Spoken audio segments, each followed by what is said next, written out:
Hello বন্ধুরা, কেমন আছেন সবাই?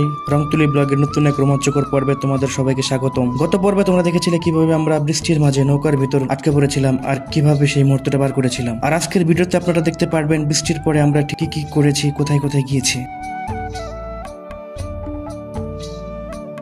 নৌকা থেকে বের হয়ে দেখি রাস্তার অপর পাশে পিকনিকের নৌকাগুলো গান বাজনা আর নাচানাচি করে রাস্তার উপরের মানুষগুলোকে আকৃষ্ট করছে। অন্য সবার মতো আমরা ছুটে চললাম ওই পিকনিকের নৌকাগুলোর দিকে। এখানে এসে দেখি আমাদের আগে থেকেই অসংখ্য মানুষ ভিড় করে ওদের নাচগুলো উপভোগ করছে। সবার সাথে আমরা এক হয়ে উপভোগ করলাম পিকনিকের নৌকার মানুষগুলোর নাচ আর গান।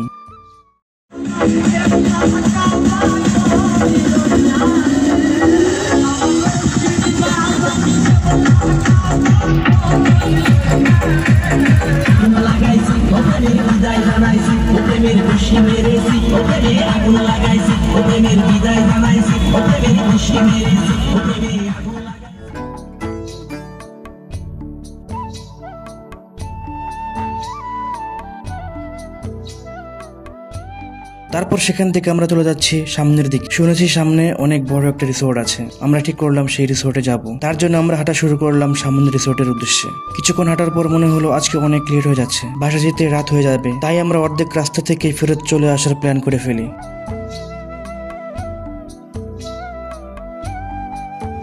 এই দিকে আমার ছেলে আলিফের চপস্টিক খেতে ইচ্ছে করছে, তাই আমার ছেলেকে একটা আলুর চপস্টিক কিনে দিলাম। এই জিনিসটা অনেক টেস্টি ছিল। আমরা তিনজনই এটার টেস্টটা চেক করে দেখলাম, সত্যি অসাধারণ টেস্টি ও স্বাদে ভরপুর ছিল। আপনারা না খেলে বুঝতেই পারবেন না এটার কতটা সুস্বাদু ও টেস্টি ছিল।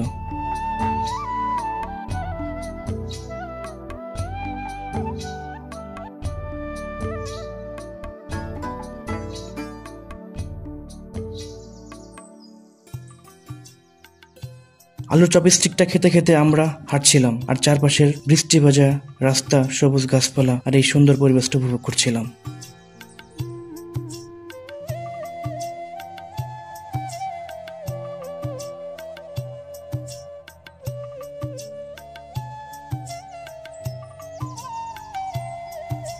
কিছুক্ষণ হাঁটার পর সামনে রাস্তার পাশে আচারের দোকান দেখে আলিফের আম্মু দাঁড়িয়ে পড়লো, আচার খাওয়ার বায়না করলো। তো এখন আর কি করার, বিভিন্ন রকমের আচার দেখে আর সে আর লোভ সামলাতে পারলো না। শেষমেশ সে চালতার আচার কিনে নিল আর খেতে খেতে বলছিল এত টেস্টি আচার সে নাকি আর কখনো খায়নি, আচারটা নাকি অনেক টেস্টি ছিল। যাই হোক, তারপর আমরা আস্তে আস্তে সামনের দিকে আবারও হাঁটতে শুরু করলাম। কিছুক্ষণ হাঁটার পর ওরা দুজন বলছে দাঁড়াও, এগুলো খেয়ে তারপর আবার হাঁটি।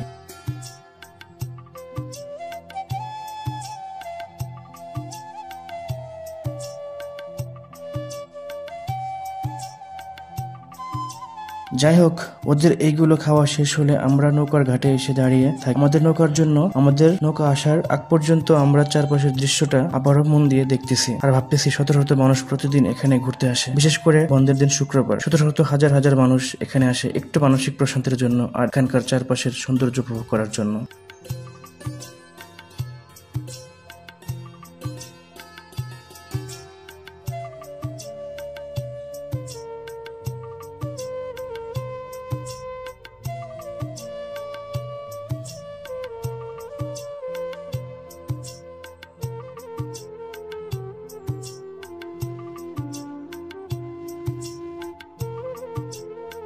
তারপর আমাদের নৌকা চলে আসলো, আমরা নৌকায় উঠে পড়লাম।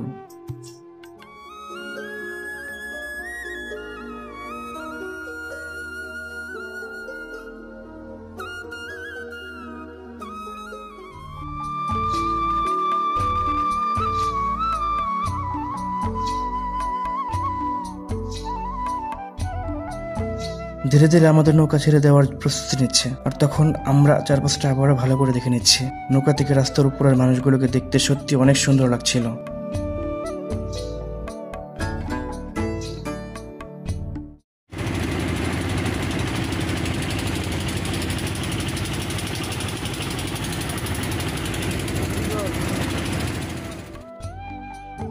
তারপর নৌকার লোক চলে আসলো আমাদের কাছে ভাড়ার জন্য। আমরা ভাড়া দিয়ে দিলাম। আসলে বলতে গেলে নৌকার ভাড়া খুবই কম ছিল। ভাঙা ব্রিজ থেকে কাশিমপুর নামাবাজার পর্যন্ত ভাড়া মাত্র জন প্রতি 20 টাকা, যেটা আমার কাছে অনেক কম মনে হয়েছে। দেখতে দেখতে আমরা অনেক দূর চলে এসেছি। আমাদের সাথে আরেকটি নৌকা রেস করছে, দেখি কে আগে যেতে পারে। তবে আমার মনে হচ্ছে আমাদের নৌকাটা আগে যাবে। ওরা রেস করতে থাক আর আমরা চারপাশের প্রাকৃতিক সুন্দর দৃশ্যগুলো দেখতে থাকি।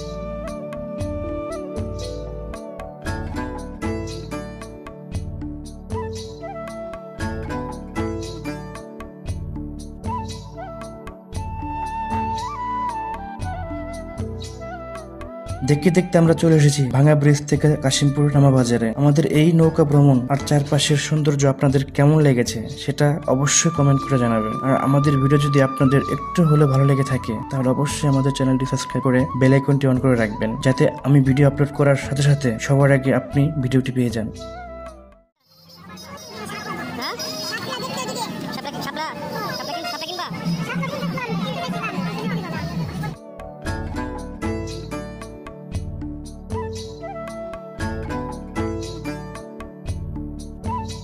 এইদিকে আলিফের আম্মু বলছে শাপলা কিনবে, ওদের কাছে নাকি শাপলা ভাজি খুবই প্রিয়। যাই হোক, শাপলা কেনার পর আমরা রওনা হলাম বাসার উদ্দেশ্যে, কারণ সন্ধ্যা হয়ে যাচ্ছে, মাগরিব আজান দিয়ে দেবে এখনই। যাই হোক বন্ধুরা, ভালো থাকবেন, সুস্থ থাকবেন আর আমাদের জন্য দোয়া করবেন। আল্লাহ হাফেজ।